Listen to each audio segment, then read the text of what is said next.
नमस्कार सम्पूर्ण भक्तजनहरुमा म परदेशी भीमसिंहमा आइपुगेको छु। हजुरहरु पनि दर्शन गर्नुहोस्। आज हाम्रो यहाँ हवन छ, हवन तयारी हुँदैछ। पहिले म एउटा भिडियो बनाइहालौँ भनेर। ल परदेशी भीमसिंह महाराज सम्पूर्ण मेरो विश्वमा भएका नेपालीहरूलाई रक्षा गर्नुहोस् भगवान। हजुरले हेर्नुहोस् यहाँ यी परदेशी भीमसिंह महाराज विश्वमा भएका नेपालीहरूलाई रक्षा गर्नुहोस्।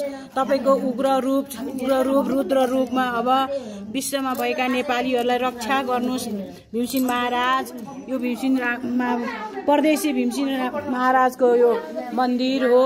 हामी यहाँ हवन गर्न तयारी गर्दैछौँ। विश्वमा भएका नेपालीहरूलाई रक्षा गर्नुहोस्। यसरी हाम्रो माताजी हुनुहुन्छ। नमस्ते। हाम्रो अर्को माताजी हुनुहुन्छ।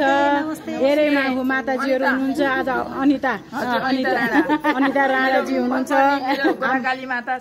हजुर हामी सबै नेपालीहरू खुसी हुनुपर्छ। विश्वको शिर हो यो है। ल सम्पूर्ण नेपालीहरूलाई रक्षा गर्नुहोस्। ल हाम्रो ओम दिव्य मातृ शक्तिको चाहिँ अध्यक्ष हुनुहुन्छ सन्तोषी माताजी है।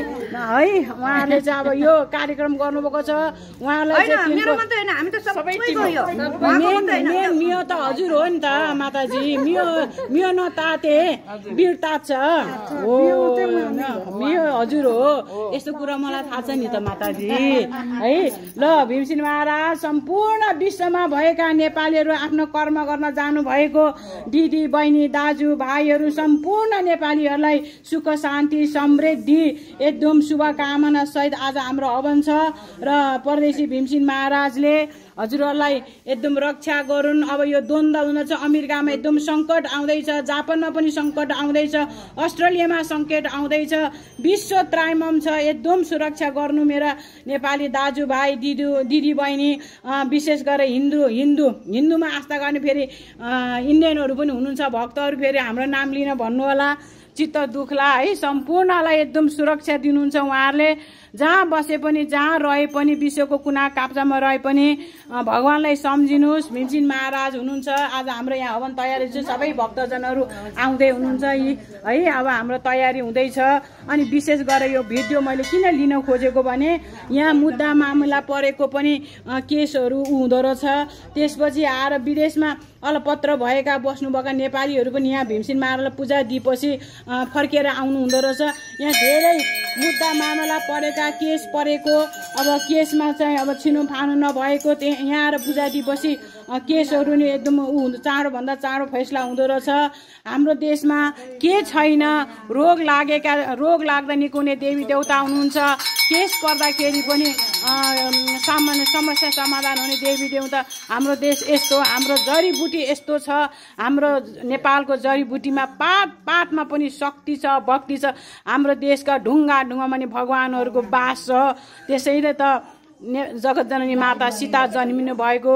त्यसैले त यहाँ बुद्ध भगवान जन्मिनु भएको हो। त्यसैले त विश्वको आँखा लागेको छ। नेपाल आमा सुन्दरी छिन्। अनि त्यसैले विश्वले आँखा लाग्छ। अब आँखा लाउनेहरूलाई फेरि सजाय पनि हुन्छ नि त। प्रकृतिको दण्ड पनि मिल्छ। ल हेर्नुहोस् भीमसिंह महाराजलाई विदेशमा भएका मनोकामना पुगोस् भनेर ल हेर्नुहोस् यहाँ बत्तीहरू पनि यसरी बालिएको रहेछ है। अब हेर्छु यसरी बत्ती सबैको इच्छा पुरा होस् है। बत्तीहरू बालेर यहाँ सबैको इच्छा पुरा होस् भनेर विश्वमा भएका नेपालीहरूलाई सुख शान्ति समृद्धि होस्। अनि भीमसिंह महाराजसँग आज हवन गरेर के माग्छु भने अब नेपाली दाजुभाइहरूले कहीँ जानु नपरोस्। यही नै रोजगार मिलोस्। यी भ्रष्ट यी नेताहरू त नि यी इन्डियन रहेछन् क्या। नेपाली वेशभूषा लाएर देश बेच्न खोजेका रहेछन्। अब खबरदार बालेन साले साथ दिने कि नदिने। बालेन साले साथ दिने कि नदिने हो। दिने होइन त। सब मातृशक्ति एक हुनुपर्छ होइन। अब मानव जागृतिबाट दानव हटाउने हो कि होइन। जय भीमसिंह महाराज। बालेलाई साथ दिने हो कि होइन।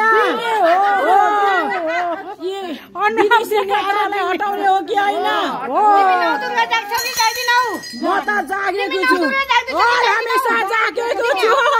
म जागेको छु अब यी भ्रष्ट नेताहरूलाई छप पार्ने अब जाग्ने अब यहीबाट म सम्पूर्ण नारी शक्ति एक हौ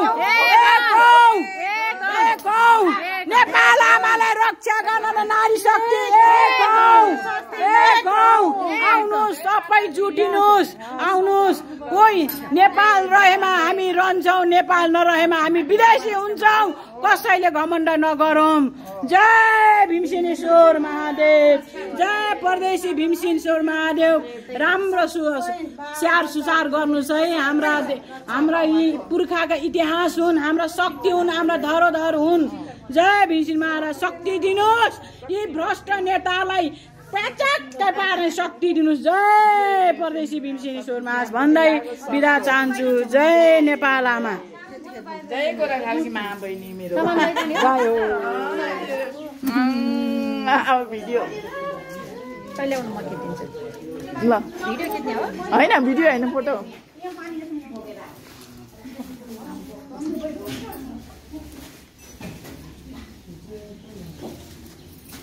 हस् थ्याङ्क यू ल